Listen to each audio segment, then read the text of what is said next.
I said that I thought everybody can learn how to be a reasonably effective cross-examiner, and I fancy that I can teach how to be a reasonably effective cross-examiner, and I think I can do it in the time remaining. I have certain suggestions, and if you will put these suggestions to use, if you will cross-examine in accordance with these suggestions, I can virtually guarantee, not that you're going to be a brilliant cross-examiner, but that you won't be ashamed of yourself. You won't be a buffoon in that courtroom. Because I am so anxious that each of you be at least a reasonably effective cross-examiner, I withdraw my designation of these suggestions as suggestions. Instead, they are commandments. You must comply with them every time you cross-examine. Not for my sake, for your sake. Because whenever you do not comply with them, you will regret it instantly. Punishment will be immediate, I assure you. So we got commandments of reasonably effective cross-examination. You know how many we have? 10. 10.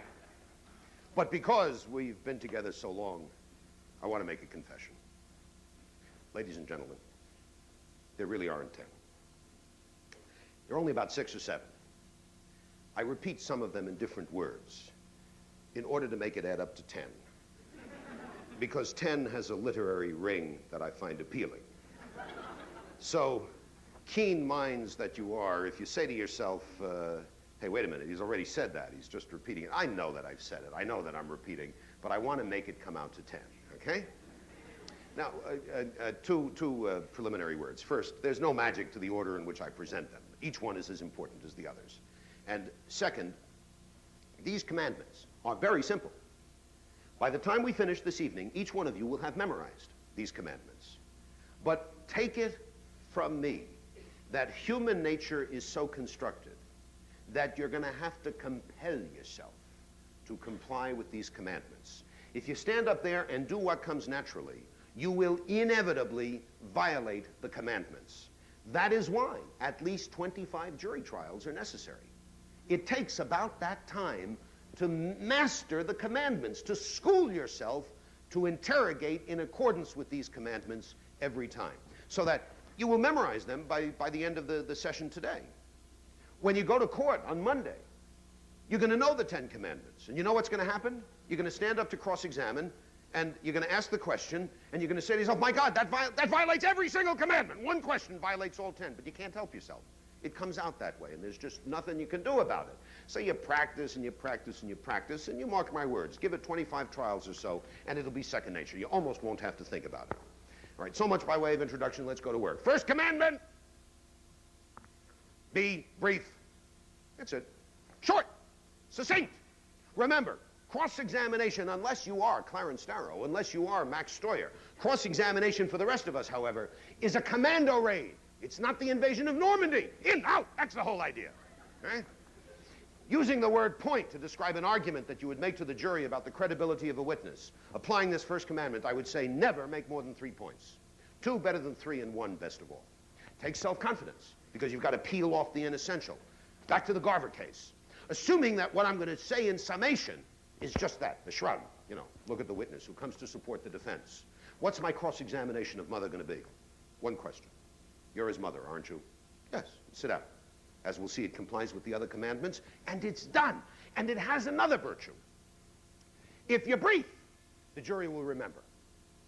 Now, they may not be persuaded, but they can't be persuaded if they don't remember it. And if you're short, they will remember it.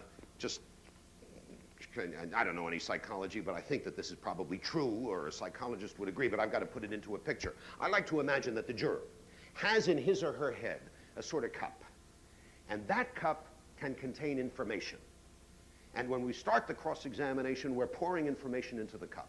But it's a small cup, and it fills up quickly. And once it's filled up, nothing more will go in. So anything more that you try to do is a waste. But it's worse than that. If you try to put more into the cup that is already filled, guess what? It tips over and it spills out so that it's empty. And they remember nothing.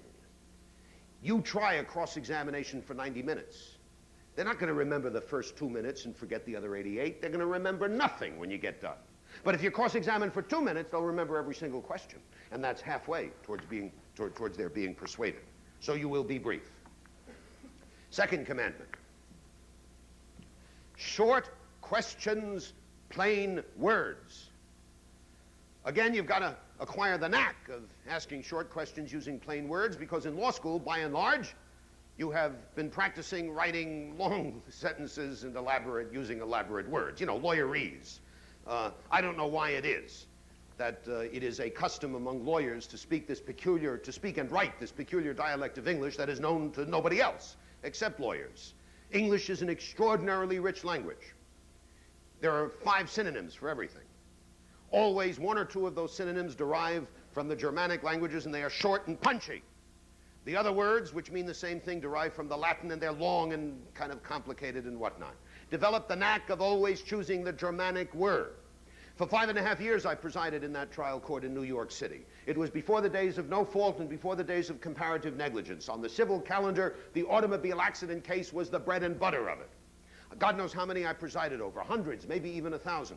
Out of all of those cases and all of those lawyers, ladies and gentlemen, so help me, not once did I ever hear a lawyer use the word car. It was always motor vehicle. Not once did I ever hear a lawyer say to a witness, how did you drive your car? It was always, what did you then do with respect to the operation and control of your motor vehicle? As if he were dictating a trust indenture, and in any event, that's no way to write a trust indenture. And you see, you run the risk, apart from the elegance of it, apart from the aesthetics of it. I mean, it's just more aesthetically more satisfactory to use plain English. Apart from that, you know, those jurors may not be very sophisticated or well educated. You may have somebody in that jury who's quite as smart as you are, but didn't go to school. And you use a word like motor vehicle, and he's not sure what it means. Now, suppose you've got to figure out what it means onomatopoeically, just by its sound. Just suppose. To my ear, the word vehicle sounds as if it means a sidecar attached to a motorcycle. That's what it sounds like to me. So if I'm on the jury and somebody says, what did you then do about your motor vehicle? I start saying, where'd the motorcycle come from? What motorcycle? There was no motorcycle there. And it takes me 10 minutes to realize that I'm off on the wrong track, that there was no motorcycle to begin with. But I haven't been listening for 10 minutes. And I want that juror listening to me. So you use short questions, plain words. Third commandment. A bit of background, reminder, review, before we come to the commandment. You all know, because I've told you, what does the law of evidence have to say concerning the form of the questions to be asked on direct examination? Answer, no leading questions. What's a leading question? A question which suggests the desired answer, which puts words in the witness's mouth, with lots of exceptions. We're not going to be concerned with that. We're now talking about cross-examination. Huh? What does the law of evidence have to say about the form of the questions on cross-examination? And the accurate answer is nothing. The law of evidence does not care about the form of the questions on cross-examination. It is a matter of no interest to the law of evidence, the form of the questions you ask on cross-examination. But it's a matter of enormous interest to the art of advocacy. Because here is the commandment. On cross-examination, you will never, never, never ask anything but a leading question. You put words in the witness's mouth. That's the whole idea on cross-examination. That's how you control the witness. That's how you make it go where you want it to go.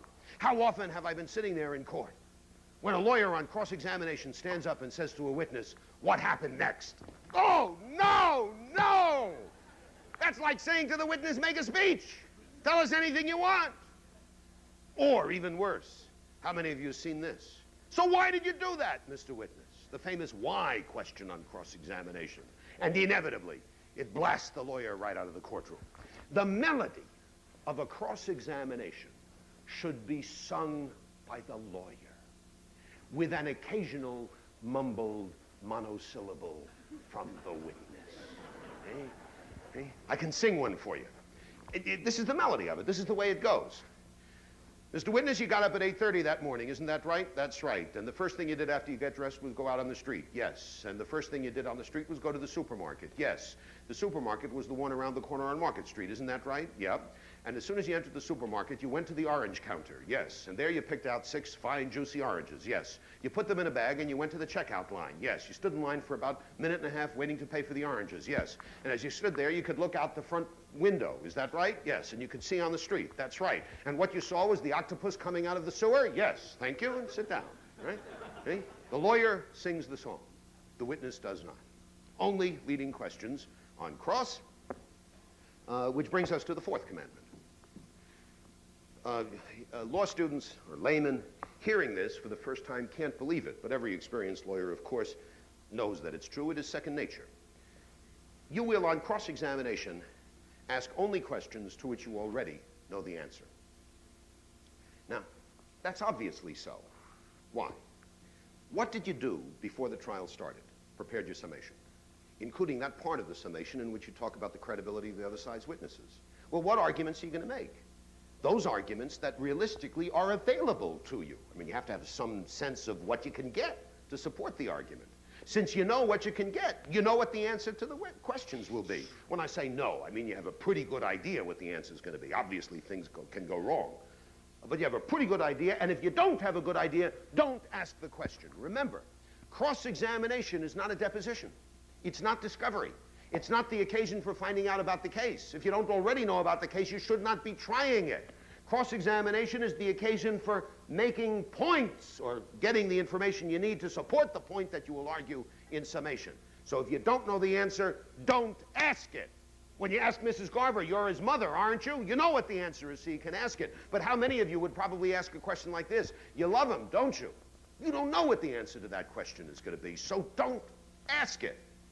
I will allow you some exceptions to that commandment. First, I will permit you to ask a question to which you don't know the answer if you don't care what the answer is.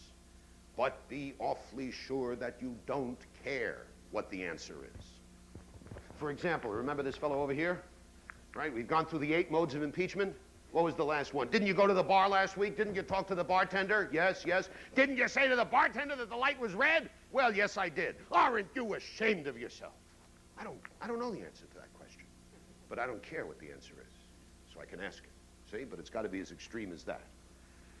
For those of you who have some natural talent for this, there is another exception that I will permit you. Experienced lawyers do this not uncommonly, but it takes experience to have a sure hand at it. You want to ask a question. It's an important question, but you don't know what the answer is. So under the commandment, you can't ask it.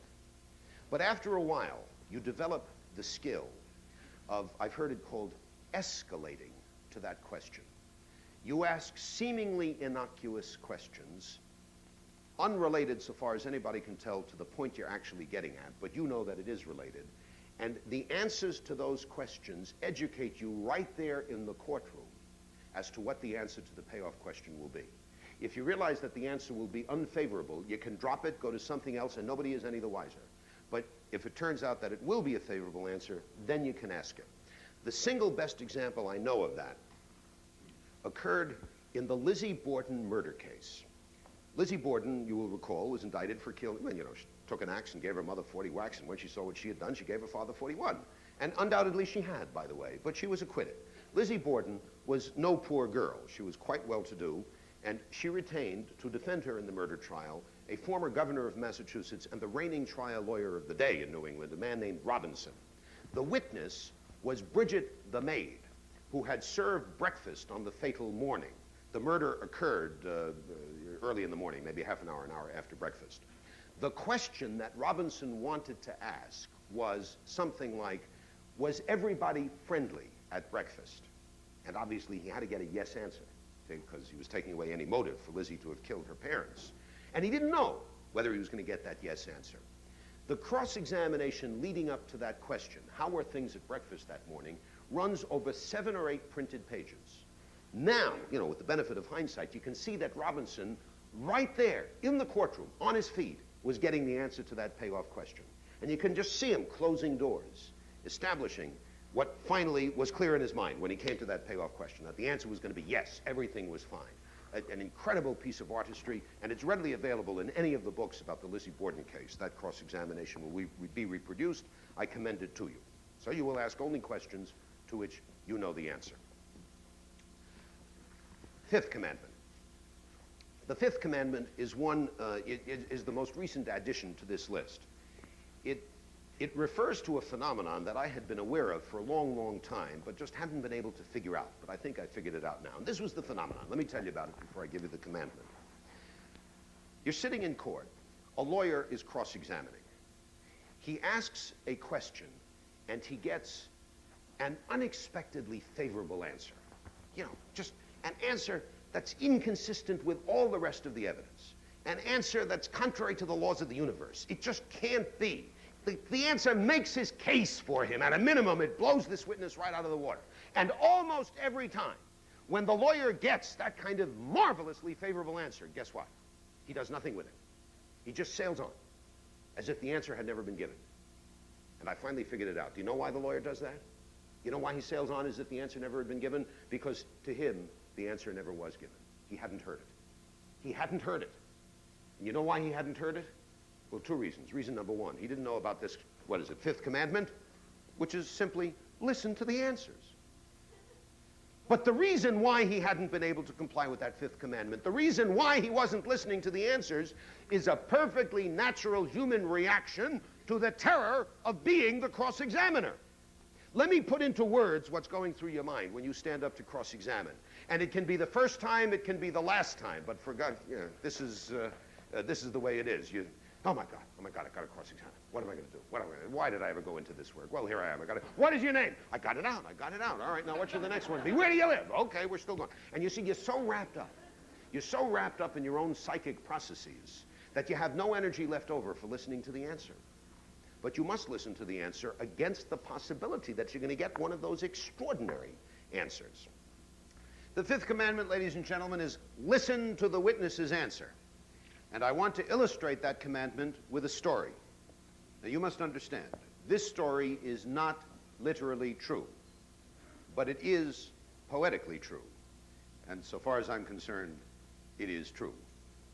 Right? Come back with me, what was it, 5 summers?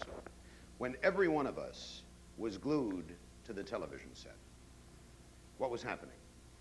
The Irving Committee, the Special Senate Committee, was conducting its investigation of the Watergate affair. And what an extraordinary time that was. As it gets longer ago in time, you realize how wonderful. Here, it was as close as any of us will ever come to being a citizen of 5th century Athens. And we didn't sit on the stone seats of an amphitheater watching a tragedy unfold, but through the technology of it, the 150 million of us were an audience. And we watched something akin to a tragedy unfold, and we experienced feelings of pity and terror and citizenship beyond anything any of us will ever again feel in our lives. Now, I don't want to get into any political arguments, so I just lay my cards on the table. I tell you that I believe that those senators deserve the thanks of the Republic, because I think they probably saved the Republic. But having said that, I also say that none of those senators struck me as an intellectual giant. And of the bunch of them, my favorite was Senator Gurney of Florida. Do you remember Senator Gurney? He's no longer a senator, but he's indicted every month or so down in Florida. You read about it in the papers. I had never heard of Senator Gurney before the hearings went on television. But in the first hour of watching, Senator Gurney became my favorite. Senator Gurney was the handsomest man I have ever seen. He was Central Casting's idea of the senator. Do you remember? The gorgeous white hair and the finely chiseled features and the Roman senator's profile. And to go with that wonderful appearance, no measurable IQ. None at all. Right? And do you recall the ground rules? Each senator had, whatever it was, 10 minutes to ask questions of the witness, and then it went to the next senator. Well, I realized very early in the game that the thing to do was always watch Senator Gurney, because here was the camera on the fellow sitting to his right. The rest of the nation was watching that fellow, but I was watching Gurney, because he spent the whole 10 minutes getting ready. He gave himself a facial, and he got the skin muscles nice and tight, and he combed his hair a little bit, and he made gestures at the television director to be sure that the profile was just right, and finally the little red light went on, and Senator Gurney was on camera in front of the nation. Now, the questions were unimportant. The staff had written out the questions. I'm not concerned with that. But this is what it was like when Senator Gurney asked the questions. There he was, you know, the profile, just thrilling. He said, Mr. Witness, when you entered the Oval Office, what did you see? And the answer would come something like this. Well, Mr. Senator, I walked into the Oval Office, and there was the president, naked as a baboon, prancing around on all fours with the gemstone file in his mouth. Senator Gurney. Ah. And when did you next see the president? Well, that's not listening to the answer. And every once in a while, in a real trial, you will get an answer like that one. For God's sakes, be ready for it. Do something with it. You will be ready for it. You will be able to do something with it if you have complied with the fifth commandment. Listen to the answer. Sixth commandment.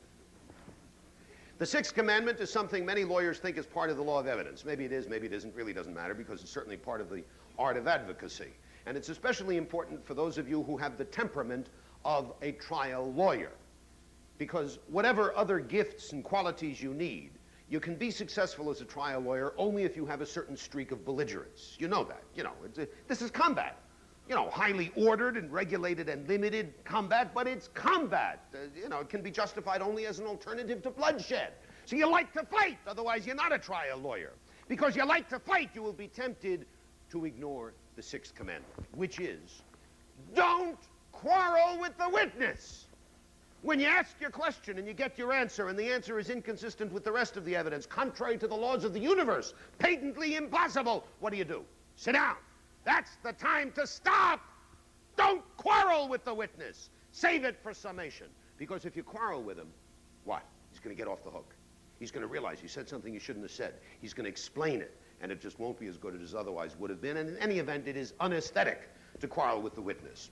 Since the story I just told you was not true, and it's kind of a passage of history, albeit only a poetic passage, I wish to illustrate the sixth commandment with a passage from history which is literally true. I was not there, but someone who was there told it to me, and I do believe it to be true. Perhaps you will have gathered from my discussion of the relationship between judicial notice and the scientific basis of scientific devices that I am something of a World War II buff. And the aspect of World War II that I most like to read about, because after all I am also a lawyer, is the Nuremberg trial, the first one, the one of the leaders, Goering and the others. There's a vast library of stuff on it. I haven't read all of it by any means, but I enjoy reading about it. I had learned through something or other that I read that a member of the British team was an historian, not a lawyer, named John, later Sir John Wheeler Bennett. The British government felt that it would be useful to posterity to have the notes of a professional historian whose only responsibility at Nuremberg was to sit there and observe and note down the kinds of things that an historian would note, so that the local color, the flavor of it, would not disappear, you know, as time went on. Of course, you've always got the cold transcript, but still you need sort of the human part of it. Well, Sir John Wheeler Bennett sat through the entire trial. And he was an expert in European diplomatic history, as I say, not a lawyer. And I said to myself, wouldn't it be wonderful to have a chance to talk to Sir John Wheeler Bennett? Well, I was then teaching at the New York University Law School, and one day there came across my desk a university newspaper which announced that Sir John Wheeler Bennett was going to spend the next term in residence at NYU teaching graduate students in European history. With the savoir-faire and the finesse that I know you have come to associate with me, I made it my business to get an invitation to dinner with Sir John Wheeler Bennett. And I walked in and was introduced to him, and I said, "How do you do, Sir John? Please tell me about Nuremberg." And he was delighted to, and he spent the rest of the evening telling me extraordinary stories about Nuremberg, such as what happened when the two acquittals were announced. You know, two of the defendants were acquitted. But that's a story for another occasion. The one I want to tell you now illustrates this commandment of not quarreling with the witness. Sir John said perhaps the most interesting couple of hours of the trial for him was the cross-examination of Hermann Goering. Hermann Goering, who survived to the trials, took the witness stand and testified in his own behalf. Now, Hermann Goering was apparently an extraordinarily intelligent and energetic man, a World War I flying ace. He built the Luftwaffe into a major war machine. Obviously, you know, the devil incarnate, that I'm not talking about. towards the end of the war, he began to fall apart with narcotics and cosmetics and every other damn thing, but he pulled himself together, and there he was on the witness stand, not fighting for his life. He damn well knew that he was going to be convicted, and he damn well knew that somewhere he had those cyanide capsules hidden away, which he took the night before the morning they were going to come to hang him. But he was fighting for his place in history, and that's more important to a man like Herman Goering. Well, Sir John Wheeler Bennett said there was Herman Goering on the stand, and the chief prosecutor for each of the 4 Allied nations conducted the cross-examination. And Sir John said that he, as a lawyer, had no opinion, no judgment on the technical adequacy of the cross-examination, but he was struck by how vividly each cross-examiner mirrored the national stereotype. He said the American cross-examination was done by Justice Robert Jackson, who of course was on leave from the Supreme Court to be the chief prosecutor. And Sir John said that it seemed to him that Justice Jackson was occasionally brilliant, but frequently got into trouble. And when he got into trouble, it was because he was not prepared. The British prosecutor restricted himself exclusively to bailing the American out of his trouble. Did nothing else. He said the Frenchman was charming, but wholly incompetent. It was just a laugh. Just a laugh from beginning to end. But best of all, he said, was the Russian. He said that Russian was like a 20-ton heavy tank. He said once it got clanked up, going, right, it moved inexorably forward, and nothing on earth could stop it. He said this is how the Russian cross-examined Herman Goering. He had Herman Goering on the witness stand over there, and in front of the lawyer there was a pile of documents. And of course he did it in Russian, but you didn't have to know any Russian to get the idea, and I will do it for you in the English equivalent. This was the cross-examination by the Russian prosecutor. Herman Goering, I hand you a document. Read it. Have you read it? Yes. Does it bear your signature? Yes. Do you now confess yourself to be a fascist beast? No. And he'd pick up the next document and do it again. And so on through the whole pile of documents. Well, ladies and gentlemen, that question, do you now confess yourself to be a fascist beast, is quarreling with the witness. Okay? And every time you are tempted to ask a question that has the ring of, do you now confess yourself to be a fascist beast? Don't. Remember my 6th commandment. You'll be quarreling with the witness. Avoid it. 7th commandment. Never, never, never permit the witness to repeat on cross-examination what he said on direct examination. Indeed, that's what underlies the middle group of 4 modes of impeachment. You want to impeach, you want to persuade the jury that the witness is not worth repeating without letting him say it again. Why? Well, because as every trial lawyer knows, there's a kind of informal or unwritten hierarchy of probative value. If the jury hears it once, they may or may not believe it. If they hear it twice, they'll probably believe it. If they hear it 3 times, they'll certainly believe it. And if it's in writing, nothing on this earth will persuade them that it's not true. So, on direct examination, they hear it once. The light was green. I don't know whether your experience is the same as mine, but the typical cross-examination that I used to have to sit to listen to in that court back home in New York would go something like this. Just listen to it, right? Direct examination, the light was green. Cross-examination by a lawyer whose position is that the light was red. Always it begins this way. There are a couple of things about your direct, Mr. Witness, that are unclear. Let's clear them up. Right? Got that? He's busy making it clear. You know, he's the cross-examiner. He says, what color was the light? Green. Are you sure? Yes. Tell the jury again. It was green. Were you wearing your glasses? Of course I was wearing my glasses. And what color was the light? Green. Do you realize you're under oath? I know I'm under oath. And the guy sits down. That's the cross-examination. What does he accomplish? The jury's heard it 5 times. That light is green to the end of eternity now. Right? Don't let the witness repeat. There are many other things you can do without permitting the witness to repeat. Remember that commandment. We move on to the 8th. The 8th commandment. Don't permit the witness to explain anything. Now remember, your cross-examination consists entirely and exclusively of leading questions. That's the 3rd commandment. So all the witness is being asked is yes, no, I don't know. Yes, no, I don't know. And you've got to be alert to that yes, but. Stop! Cut him off. You didn't ask him that. Now, of course it's a ball game. Of course there's another side. Of course the other side will always have an opportunity on redirect to bring out the explanation. You play your side of it, let them play their side of it. If it comes out on redirect, it has the smack of an afterthought. It's not as persuasive as if it comes out in the middle of the cross. And maybe the other side won't bring it out because they don't know what the explanation is, or they're asleep at the switch, or something of that kind happens. And maybe the judge will interrupt and say, let him explain. Well, if the judge interrupts, there's not much you can do about it. But still, you play it the way you should play it. You conduct your cross-examination the right way, which is not permitting the witness to explain. Illustrating it, I have a splendid story. And this is almost the first time I'm telling it. I have it from the man who is the victim of it, and I have his permission to tell it. At the meeting of the American Bar Association, which took place just a little in August, so it was, 8 weeks ago, at the annual luncheon of the litigation section, I ended up sitting next to Edward Bennett Williams, who is, I believe, in my judgment, a great trial lawyer, the best I have ever seen in action. And I was thrilled to be sitting next to him, and we're vaguely acquainted from years ago, but I really haven't had a chance to talk to him for a long time. And we got to talking about the things we've been talking about for the last couple of hours. And I asked him whether a certain rumor I had heard was true. He said it was true, and he told me the story. And then I asked him if I could use it to illustrate this commandment of not permitting the witness to explain, and he said, yes, I might. So you see, there's hope for everybody. This is Edward Bennett Williams conducting, if not his first, an early cross-examination. Williams got out of law school down in Washington, and the only job he could get, but he was delighted to have it, was trying accident cases on behalf of the Washington, D.C. Trolley Company, whatever its name was. And he just tried one case after another. And that's where he began to learn the ropes. That's where he got the 25 jury trials that you need.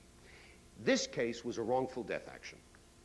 There's no doubt the trolley car had hit this old derelict, who was a notorious habitué of the Tenderloin or Bowery section of Washington, D.C., and killed him.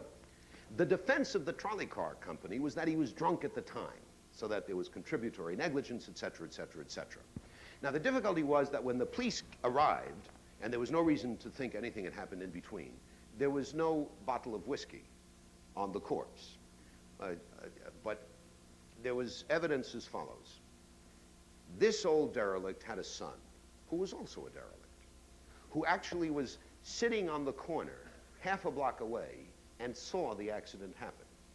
And according to an independent witness, the son got up immediately after the accident happened, walked over to the body of his father, dead or dying, leaned down and did something, and then picked himself up and walked away.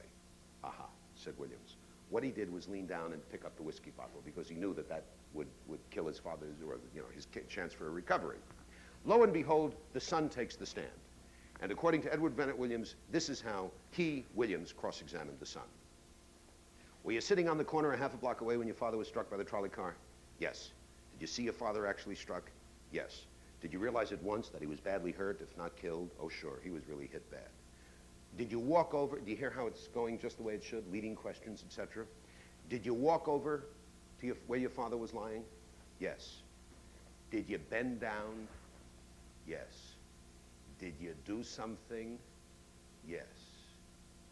All right? What should you do at that point? Stop. Stop! And argue in summation. What was he doing bending down over his father? Instead, Williams didn't. Instead, Williams said, isn't it a fact that what you did when you bent down over your father was to remove the whiskey bottle from his hand or from his pocket? Now, that's an idiotic question because you don't know what the answer is. And the answer was no, that's not a fact, Mr. Williams. As Williams said to me at lunch 8 weeks ago, then I should have sit down. I mean, the handwriting was on the wall, but he didn't.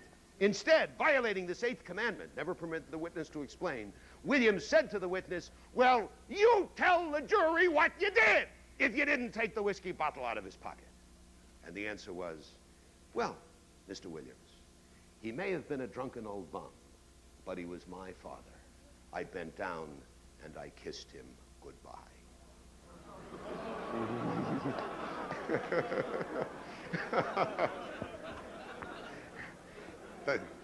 Let it happen to you once and you'll never forget the 8th commandment, huh? 9th commandment.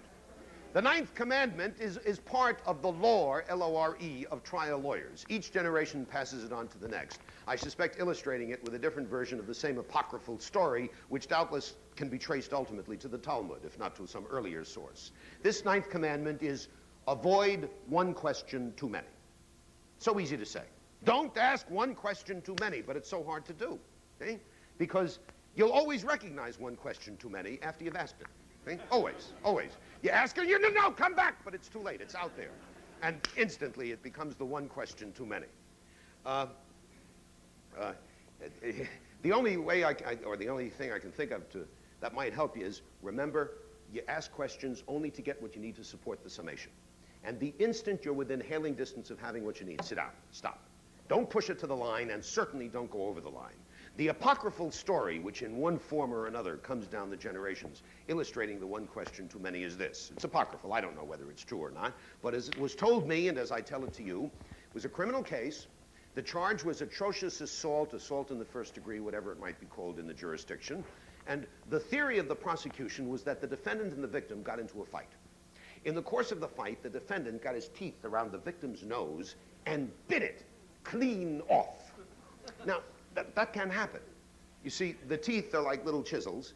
The jaw muscle is the strongest voluntary muscle in the body. It has enormous force. And the nose is just cartilage. There's no bone in there, and you can bite it off the way you can bite through the end of a steak. Well, the prosecution's case rests chiefly upon the testimony of an eyewitness who takes the stand and on direct examination says, I saw it. I saw the defendant bite off the victim's nose. I saw the defendant bite off the victim's nose. Do something. Okay, the defense counsel stands up to cross-examine. And he does a terrific job up until the end when he asks one question too many. Just listen, right? Where were they fighting? Middle of the field. What time of day or night was it? It was high noon. And where were you? I was on the edge of the field. And what were you doing there? Bird watching. Excuse me? Bird watching. Oh, you were looking at birds. Yeah. The birds were in the trees, weren't they? Yes. So you were looking at the birds in the trees. Right. And your back was to the field where these people were fighting. Isn't that right? Yes. When is the first time you knew that something was wrong? When I heard the victim scream. What do you do now? Sit down. And what do you argue? No perception. His back was to the people fighting. He doesn't know what happened. Instead, the one question too many, which also argues with the witness, which also permits the witness to explain, which is not a leading question, to which the witness doesn't know the answer, to which the lawyer doesn't know the answer, etc. Well, how come? If your back was to them because you were looking at the birds in the trees, how come you know, as you told us on direct examination, that the defendant, my client, bit off the victim's nose? How come you know that? And the famous answer was, well, I saw him spit it out. And that's the kind of answer you will get every time you ask one question too many. Well, believe it or not, that's 9. We now come to the 10th and last. Ladies and gentlemen, this 10th is my favorite, in the sense that the sickest or the weakest child is always the parent's favorite. This commandment is not sick or weak, but you will have occasion to use it perhaps once in a career. The other 9 commandments you will need every time you cross-examine a witness. But the 10th commandment you will need only when you have that special case. And let me take a moment to attract your interest, to present the special case to you. Now, I have only the slightest acquaintance with you, but we're all human beings. I know a little bit about human beings. I know that every one of you has an object of heart's desire. Now, I don't know specifically what it is, but I know that you have it. There is something you want in this world. You want money? You want fame? You want power? I guess that's all. Huh? Now, we're not basketball players and we're not movie stars. We're lawyers. So if you're going to get the object of your heart's desire, it's going to be through being a lawyer. And you've been sitting here listening to these lectures. I assume it's a trial lawyer that you are or want to be. What you need is the kind of case that you can try, and if you win, it will bring you the object of your heart's desire, be it money, fame, or power. And we'll assume that next week you're sitting quietly in your office when knock, knock, knock, you open the door and it says, here it is, here's the case that's going to bring you the object of your heart's desire. You know at once that if you win this case, money beyond the dreams of avarice, fame, your name will be on the headlines 10 days in a row. Power, the State House. And after the State House, who knows what, huh? Yeah. All you have to do is win it. But you know how to go about it. You prepare, you prepare, you prepare. You concentrate with the zeal of a fanatic. You put everything else out of your mind, and you realize, after you analyze the case, that everything turns upon one witness. One witness who will be called by the other side. If the jury accepts what that witness says on direct examination, you lose. But if by a skillful cross-examination you can persuade the jury that that witness is not worth believing, you win. It's as easy as that. What kind of argument do you need? You need a simple argument, a tactful argument, an argument that respects the jury's intelligence. Bang, bang, bang, the three lights go on. You've got the argument. Now all you have to do is shape the cross-examination in accordance with the first commandment, the second, and so on through the ninth. And you've done it! You practice it in the living room, and you realize, and here's where you begin to need the 10th commandment. That argument is so subtle, that cross-examination is so clever, that as you stand there asking the questions in the courtroom, the jury is not going to understand that subtle argument, is not going to understand how clever you are being. And the temptation will be to extend the cross-examination so that the jury then and there understands what a bright boy or girl you are. Don't do it! Remember the 10th commandment. Save the point for summation. It doesn't matter that the jury doesn't understand it while you're conducting the cross-examination. All the better that they don't understand it. You know why? You want them to remember. And what is the frame of mind best calculated to bring it about that the jury remembers? What? Unsatisfied curiosity. So long as in the summation you come back and satisfy their curiosity. That trial can go on endlessly after your cross-examination. But if their curiosity is unsatisfied, they're going to be thinking about it, and they're going to remember it, and finally you tell them what it was all about in summation, and you've got them. I'll give you an example. I've already told you where I stand on Watergate, so I'll tell you that though I no longer try cases, if I did, and could have my choice of one trial in the last 5 years, it would be the Washington, D.C. Watergate case, the one where everybody's getting out of jail now. Right? You know, Haldeman, Ehrlichman, Mitchell. I would want to prosecute that case. You know why? Not for Haldeman and Ehrlichman. They're sons of bitches, and they admit to being sons of bitches. I don't care about that.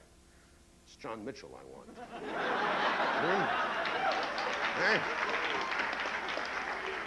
Because he's a sanctimonious son of a bitch. Remember, with the wattles swinging back and forth? Right? He took the stand in that trial. He took the stand and he testified for 2.5 days on direct examination. I didn't know anything. If I'd known about it, I wouldn't have done it. I would never do such a thing. Butter wouldn't melt in my mouth. You know, that kind of thing. Ooh, do I want him. And I could get him, too. And this would be the cross-examination. Right after 2.5 days of direct, remember. I'd stand up. I would say, John Mitchell, you were born on March 10th, 1912, weren't you? Yes. I have no further questions. And sit down. You got it? What's the jury saying to itself? What the hell is that all about? What's going on? What's the point? What does it mean? The trial can continue, not for another year, for another 5 years. And I can stand up in summation 5 years later. And I can say to that jury, ladies and gentlemen of the jury, I know it was 5 years ago. But do you remember my one question on cross-examination of John Mitchell? Did you understand what I was getting at? Well, let me tell you what I was getting at, and you tell them. And they're 6 inches off their chairs. They run into that jury room. That's all they can talk about. They come back in a few minutes. The verdict is the one you want. The money, yours. Fame, a household word. Power, they're already playing Hail to the Chief. Because you remembered the 10th commandment.